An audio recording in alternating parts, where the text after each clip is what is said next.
Good morning everyone. তো দেখো আজকে হলো বৃহস্পতিবার, একটা নতুন দিনের শুরু। আর এখন বাজে ঘড়ির কাঁটায় সকাল 10:45। আর এই 10:45 থেকে আজকে আমি আমার ব্লগটা স্টার্ট করছি। আর এই যে দেখো মাম্মাম উঠে পড়েছে ঘুম থেকে। আজকে মামামের দিদন উঠিয়েছে মামামকে ঘুম থেকে। মাম্মাম ফ্রেশ হয়ে গেছে। এখন মাম্মাম ওই যে হরলিক্স নিয়ে এসেছি, হরলিক্স খাবে, তারপরে একটু খেলু করবে না, একটু খেলু করবে। আজকে একটু পড়াশোনা সকালবেলায় ছুটি, রাত্রে হবে পড়াশোনা, কারণ আজকে যেহেতু বৃহস্পতিবার আমাকে সকাল সকাল পুজো দিতে হবে। স্নান সেরে বৃহস্পতিবারে পুজো দিতে অনেকটা টাইম লেগে যায়, সেই কারণে সকাল সকাল পুজো দিব। পুজো দিয়ে নিয়ে তারপরে মামামকে আবার ডক্টরের কাছে নিয়ে যাব। ওর আবার সর্দি কাশি হয়েছে। ওর এটা হলো 12 মাসের অসুখ, সবসময় লেগে থাকে সর্দি কাশি। আর যেহেতু আমরা বাইরে যাব তার আগে একটু শরীরটা সুস্থ না করলে হয় না। আর আমারও কাশিটা অনেক দিন ধরে, কাশিটা মানে ক্লিয়ারই হচ্ছে না, হয়ে মানে সারাদিনে কোনো সমস্যা হয় না, কিন্তু রাত্রি হলেই কাশি, গলা ব্যথা হতেই থাকে, ঠিক করে গান করতে পারছি না, প্রচণ্ড প্রবলেম হয়ে যাচ্ছে। তো সেই কারণে আমি আর মাম্মাম মিলে একটু পরে ডক্টরের কাছে যাব, তাই তাড়াতাড়ি করে সব কিছু সেরে ফেলতে হবে। একটু গুড মর্নিং বলে দাও সবাইকে, গুড মর্নিং বলো বলো, দেখছো কত পাজি। তো চলো তাড়াতাড়ি মামাকে খাইয়ে দিই। হ্যালো, তো দেখো স্নান দান করে চলে এসেছি মন্দিরে। আর এখন পুজো করব, আগে সমস্ত জোগাড় করে নিব, তারপরে পুজো শুরু করব। আর ওই যে দেখো ওইদিকে ঘরের মধ্যে মামাম খেলছে একা একা বসে বসে। আসলে প্রচণ্ড পরিমাণে কষ্ট হয়ে যাচ্ছে কিছুদিন ধরে, বেশি হাঁটাচলা করলে, সিঁড়ি ভাঙলে, কেন যে বুঝতে পারছি না। মানে ডক্টর তো বললো ওয়েট বেড়ে গেছে, কীভাবে যে ওয়েট বাড়ছে তাই তো বুঝতে পারছি না। খাওয়া দাওয়াই করি না ঠিক করে, তারপরে ওয়েট বেড়ে যায়। তো সেটার জন্য এক্সারসাইজ করতে বলেছে। তো কিছুদিন এর আগে আমার কিছু প্রবলেমের জন্য ডক্টর বলেছিল ওষুধের সাথে সাথে এক্সারসাইজটাও চলবে। তো রেগুলার কিছুদিন এক্সারসাইজ করেছিলাম, তারপরে ঠান্ডার মধ্যে আর ভালো লাগে না হাঁটতে যেতে, বলে ওই সকালে হাঁটতে যেতে ইচ্ছা করে, ঠান্ডার মধ্যে একদমই ভালো লাগে না, সেই জন্য যাওয়া হয় না। আর এক্সারসাইজটাও কিছুদিন ধরে বন্ধ আছে। তো আজকে থেকে আবার শুরু করেছি।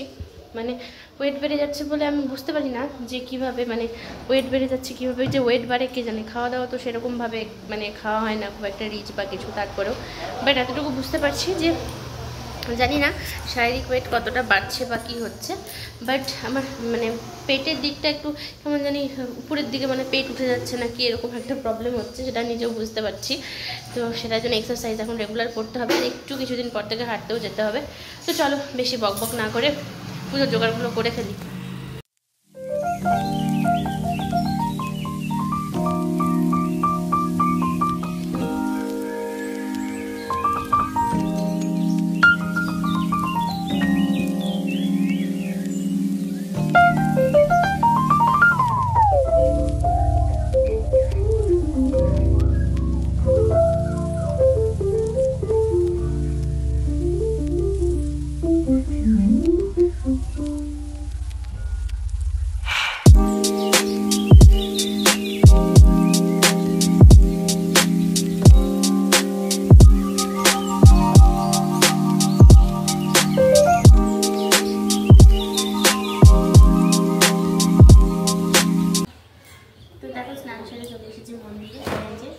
সমস্ত জিনিসপত্র নিয়ে বসে পুজো জোগাড় করতে। এই যে এখানে হলো জল নিয়েছি, এটার মধ্যে সব কিছু ধুয়ে ছুঁয়ে নেব, তারপরে ফুল সব কিছু একদম ভালো করে জোগাড় করে ফুল নিয়ে তারপরে আমার হলো পুজোটা করবো। মানে সব কিছু জোগাড় করে নিয়ে পুজো করতে বসবো, তারপরে পুজো হয়ে যাবে। এটা সব ক্ষেত্রেই তাই, যে কোনো কাজ আমরা জোগাড় করে নিয়ে তারপরে বসি, তাহলে সেটা তাড়াতাড়ি হয়ে যায়। তাই সব কিছু জোগাড় করে নিচ্ছি, তারপরে পুজো সেরে ফেলবো। মাসি ফুল নিয়ে গেছিল, হ্যাঁ ফুলের কথা। তো দেখো এই যে পুজো হয়ে গেছে, আর এই যে ধূপ ধুনো সব কিছু দিয়ে পুজো দিলাম সুন্দর করে, ফুল দিয়ে। খুব ভালো লাগে জানো, বৃহস্পতিবারে পুজো দেওয়ার পর মনটা খুব ভালো লাগে, ধূপ ঠুপ ধরাই, সুন্দর করে ঠাকুরকে পুজো দিই, খুব ভালো লাগে দেখতে। মানে দেখতে ভালো লাগে মন্দিরটা, প্লাস মনটাও খুব ভালো লাগে। আর এই ধূপের গন্ধটা তো আমার ভীষণই ভালো লাগে। তো গুড আফটারনুন। তো দেখো স্নান পুজো সেরে চলে এসেছি দুপুরের লাঞ্চের জন্য। তো এখন আগে মামামকে খাইয়ে দিব, তারপরে মামাকে নিয়ে ডক্টরের কাছে যাব। তো আজকে কি রান্না করেছে মা একটু তোমাদের সাথে শেয়ার করে দিই। এই যে ফার্স্টে রয়েছে একদম গরম গরম ধোয়া ওঠা সাদা ভাত, এখনই নামালো, এই যে দেখো পুরো ধোয়া উঠছে। এখানে রয়েছে দেখো আলু দিয়ে সয়াবিন দিয়ে ডিমের ঝোল। এই যে এখানে রয়েছে হলো পাঁপড় ভাজা, আর এটার নিচে রয়েছে যে মামামের জন্য অল্প করে আলু সেদ্ধ, এটা ডিম সেদ্ধ মামামের জন্য, তো ঝোলের ডিম খায় না, সেদ্ধ ডিম খায়। আর এটা হলো ওলকপি দিয়ে আলু দিয়ে হলো রসা। তো দেখো আমি আর মামাম রেডি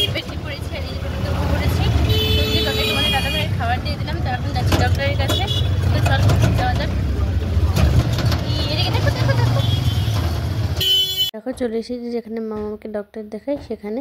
তো এটা হলো ডক্টরের চেম্বারটা, ওই দেখো লিখে আছে ডক্টরের চেম্বার। ওখানে ডক্টর বসে আর বাইরে দুজন রিসেপশনিস্ট আছে। আর এখানে আরও অনেক পেশেন্ট ছিল, সব পেশেন্টরা বসে আছে। এই যেমন মাম্মাম। চলে এসেছি আমরা স্মার্ট বাজারে, আর ইলেকট্রিক শপ মানে ইলেকট্রিকের জিনিসপত্র যেখানে আছে সেই কাউন্টারে চলে এসেছি। আমরা এখান থেকে কিছু জিনিস নিব সেটার জন্যই। আর ওই দেখো মামাম দুষ্টুমি শুরু করে দিয়েছে। তো চলো কী নিব না নিব তোমার সাথে অবশ্যই শেয়ার করবো।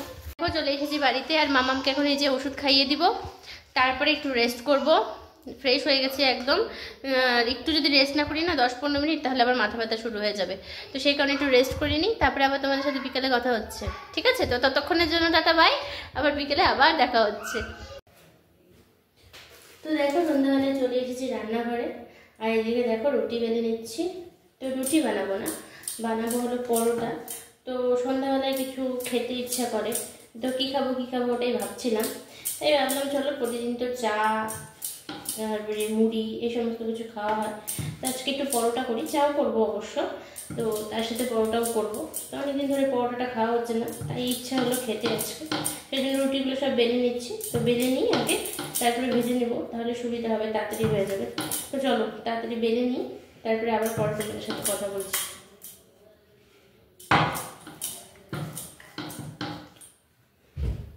তো দেখো এখন সন্ধ্যা টিফিন করবো 8টার দিকে। এই যে পরোটা, চিলি চিকেন, আর এই যে রচা দিয়ে, আর এই যে এখানে আমার আছে। তো চলো খেয়ে নিই, তারপরে কথা হচ্ছে। তো 8টার সময় হলো সন্ধ্যা টিফিন করছি, জানি না রাতে খাওয়ার কখন খাবো। তো চলো বেশি বকবক না করে খেয়ে নিই আগে, তারপরে কথা হচ্ছে। তো দেখো ওদিকে খাওয়া দাওয়া কমপ্লিট করে চলে এসেছি দোকানে, আর এই যে দেখো দোকানের সামনে দাঁড়িয়ে আছি। তো ওই যে বাবা একটু ফোন করলো বাংলাদেশে, তো সেই জন্যই এসেছিলাম। তো রাত হয়ে যাচ্ছে, আর এখানকার টাইম থেকে বাংলাদেশের টাইম তো আধা ঘন্টা আগে, সেই জন্য বেশি রাত হয়ে গেলে ঠাম্মির সাথে কথা বলবে, ঠাম্মির বয়স হয়ে গেছে তো ঘুমিয়ে পড়ে। তো সেই কারণেই তো এই যে কথা বলা হয়ে গেছে। বাবা আবার ওই যে মাম্মামকে নিয়ে একটু সামনের দিকে গেল, সেই জন্য দাঁড়িয়ে আছি। বাবা আসলে তারপরে বাড়ি যাব। চলে এসেছি বাড়িতে দোকান থেকে, আর এই যে দেখো দুপুরবেলায় জামা কাপড়গুলো নিয়ে সেখানে ঢিপি করে রেখেছিলাম, এগুলো গুছানো হয়নি, তো এগুলো একটু গুছিয়ে নিব। আর ওদিকে মা হলো ভাত হয়ে গেছে, তো একটু বাঁধাকপির পকোড়া বানাচ্ছে। তো ওটা বানাতে বললাম যে আমি এটা গুছিয়ে নিই, তারপরে মামামকে খাইয়ে দিব। আর বিছানার অবস্থা দেখো, বিছানা ওঠানোই হয়নি, এগুলো সব করে। তাই এই যে দেখো, এই যে পাকা বুড়ি আমার, আমাকে ডাকাও। তো চলো এগুলো ক্লিন করে নিই ফটাফট, তারপরে মামাকে খাওয়াতে নিয়ে যাবো। ডিনার কমপ্লিট করে রুমে চলে এসেছি, আর ওই যে ওইদিকে মশারি খাটানো হয়ে গেছে। মামামরা দেখো এই যে ঘুমোচ্ছে, তো আমি এখন ঘুমিয়ে পড়বো। তো চলো টাটা বাই, গুড নাইট, আবার কালকে দেখা হবে। ততক্ষণ সবাই ভালো থেকো, সুস্থ থেকো, নিজের খেয়াল রাখো, বাই বাই।